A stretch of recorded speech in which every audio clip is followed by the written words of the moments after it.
For Scientific American Science Quickly, I'm Rachel Feltman.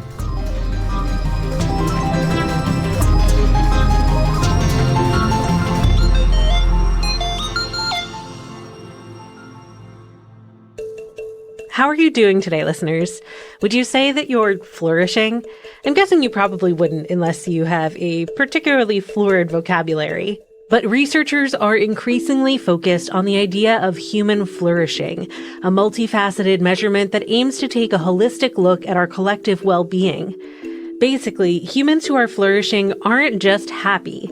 They have lives that are good across the board. And scientists want to get better at measuring that so they can figure out what factors contribute to this desirable state.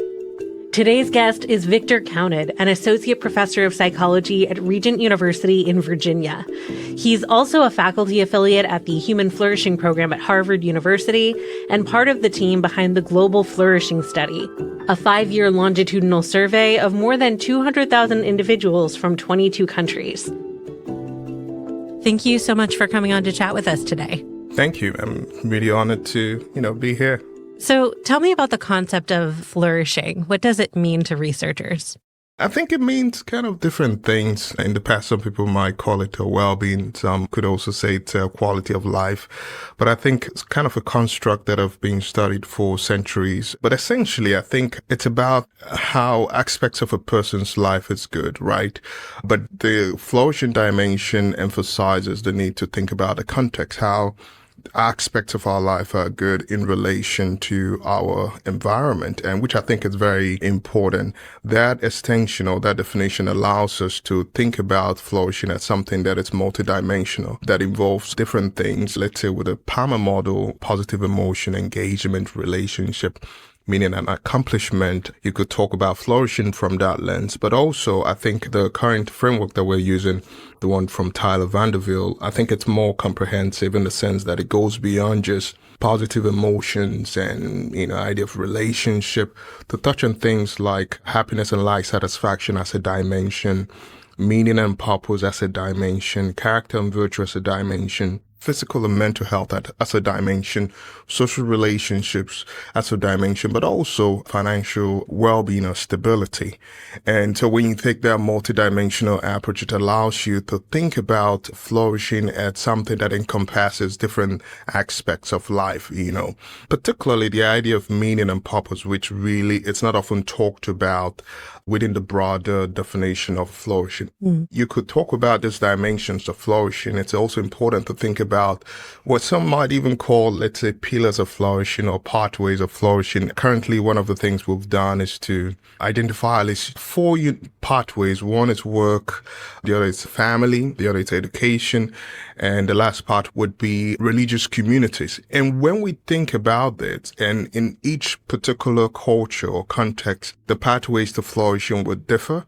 But like, for example, the 4 pathways that I mentioned are at least ones that we think that are universally, agreed upon, and almost in any cultural context, people would identify with this, although they might, look at it in different ways. And the same thing with the dimensions of human flourishing that I mentioned earlier, that are universally desired and to some degree an end in themselves. So how did you personally get interested in studying human flourishing?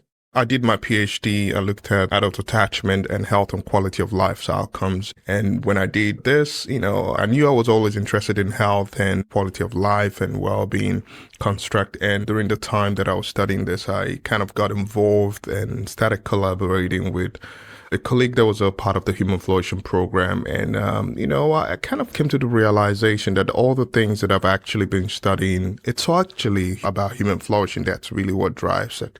What's at the crux of my work? And of course, I started to rethink how I look at things like health and quality of life outcomes. And also, I'm also interested in how our environment ultimately shapes us and the psychological processes that kind of undergirds that. And so I think human flourishing became that that captures that. And you're involved in the Global Flourishing Study. How does it work? So Essentially, it's a 5-year study. We have almost about over 200,000 participants from 22 countries. And the interesting thing about it, these are nationally representative samples across 22 countries. And the plan is we're working with Gallup to collect this data. We've just collected wave 1 data, and the papers for wave 1, it's already out. And we're currently with the wave 2 data as well. It's also out. We have a team of about 40 plus researchers from different disciplines and cultures and institutions, but mostly the project is hosted by Baylor University and Harvard Human Flourishing Program, a team of scholars, the brightest mind from around the world, and just, doing, I think, one of the biggest social science research in modern history. I think it's been wonderful. And of course, I would be remiss not to mention Tyler Vanderville and Byron Johnson for their leadership in the project itself. So it's been incredible. Yeah. And were there any surprising findings in your first wave of results?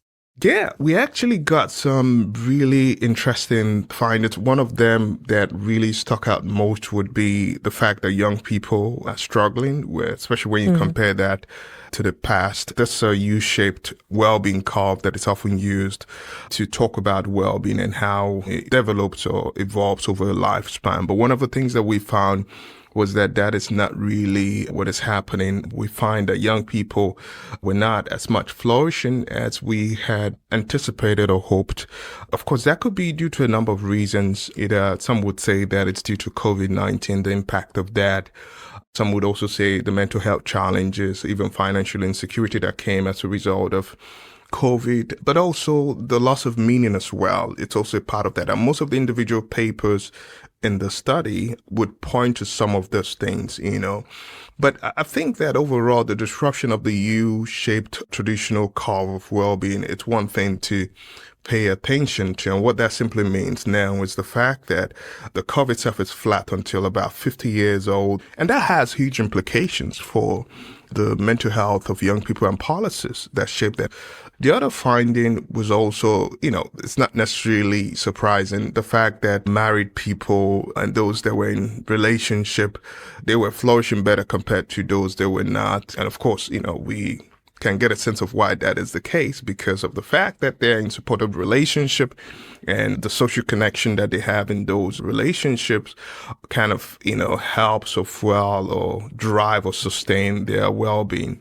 The other finding that I think also is interesting to point to would be the area of employment. Flourishing somehow reflects the status of one's job. For example, people that are retired scored the highest in the flagship paper that we had compared to those that were not employed. Those that were also self-employed, followed suit compared to those that were also employed by someone else. And it kind of tells you something. Those that have some kind of stability in terms of their career or job stability tended to kind of feel more secure and happy compared to those that are maybe seeking for a job. But also, interestingly as well, would be the area of religious service attendance. Remember, I mentioned that religion is also an important construct when we talk about a flourishing life. And the idea there is not necessarily the fact that, and when we talk about religion, most people will point to institutional religion, but I talk about religion broadly in terms of the psychological aspect of religion. In fact, some of my colleagues, we talk about this as the 4 Bs, that religion helps us with the idea of belonging, right? When we form social support with people in our congregation, that's very important for our well-being and flourishing. Also the bonding that comes with that as well, whether it's through the spiritual connection with the divine or the sacred, the behaving component, the moral component, the cultivation of character and virtue through whether it's religious practices or dogma or theological, this engagement with one's life, and also the believing part as well, believing where religion in some sense helps us to form or embrace things like hope or forgiveness, have some kind of certain spiritual convictions that help us to believe that we can do the impossible. All these things become really fundamental, especially when we look at the results on religious attendance, that for most people that were frequently attending religious services, that they scored higher on flourishing compared to those that never did or maybe attended a few times in a year. But that weekly attendance was really very very fundamental to their well-being. And interestingly also, across all the studies,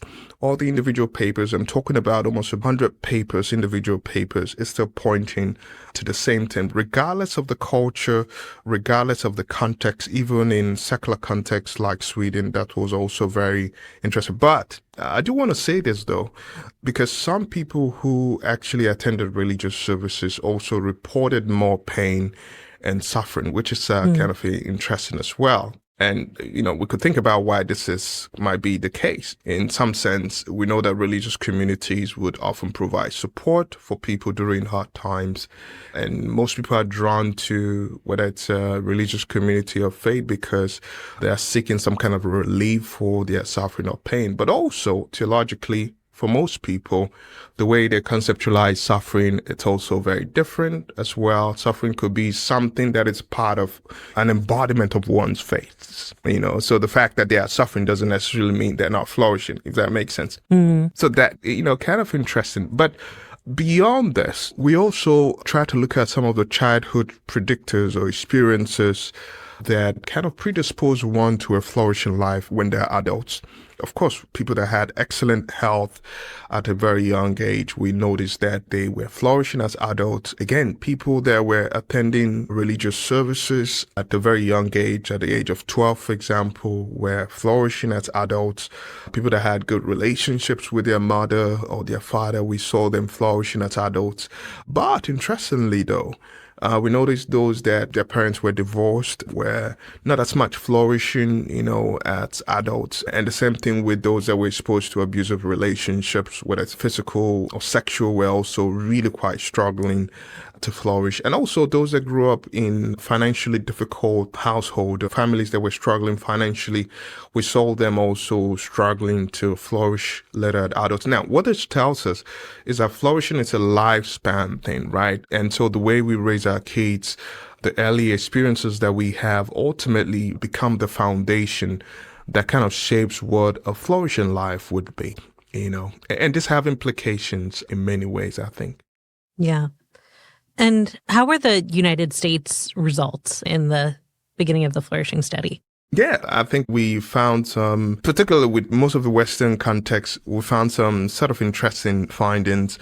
One of the surprising results was the fact that US were not as much flourishing as well as some others. For example, countries like Indonesia, Philippines, most of the non-Western countries were really doing well across all the different dimensions. But for the US, for example, they were also doing well on financial stability. But unfortunately, the United States scored lower when it came to meaning and relationship, right? And this has implication, and it does in some way tells us that having more money doesn't necessarily mean people are happy or they're doing well in life. And hopefully that kind of shapes or challenges the way that we kind of understand what a flourishing life is. It's not necessarily about success. It's not about money. It's not about material stuff. At the heart of that, it's meaning and relationship. And also you could think about politically how the political landscape or dynamics within the U.S. might also be contributing to the breakdown of relationship, right? And also tension around meaning. It's very terrifying in many ways.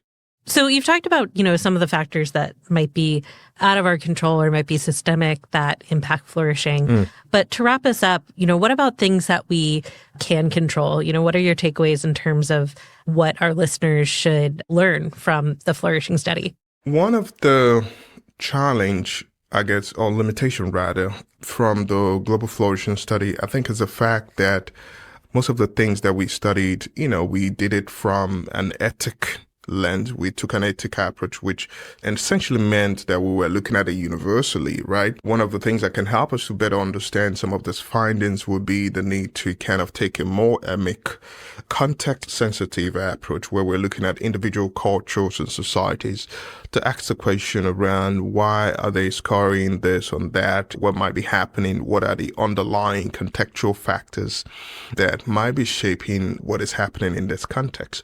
But most importantly, also also, I think it's important that we think about the different areas or context to which we see that most societies or people are suffering, particularly with young people, particularly around issues or questions around purpose and meaning and relationship, especially in the Western context, not just the US, but also in Europe, even in Australia.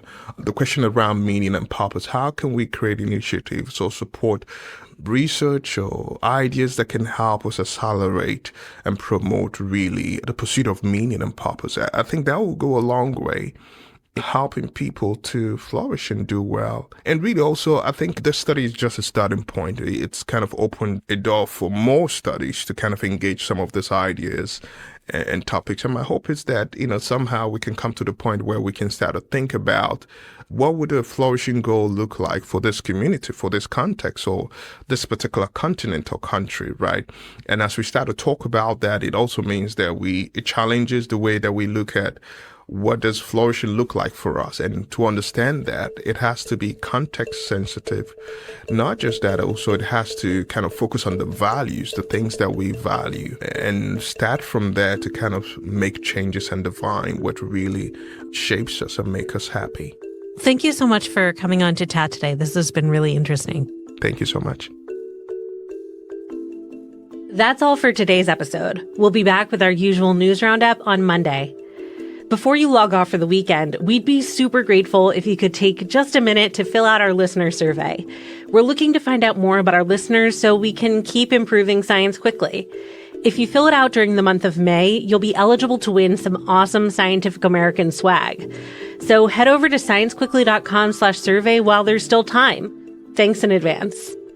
Science Quickly is produced by me, Rachel Feltman, along with Fonda Mwangi, Kelso Harper, Naima Marcy, and Jeff Delvisio. This episode was edited by Alex Seguiera. Shayna Poses and Aaron Shattuck fact-check our show. Our theme music was composed by Dominic Smith. Subscribe to Scientific American for more up-to-date and in-depth science news. For Scientific American, this is Rachel Feltman. Have a great weekend.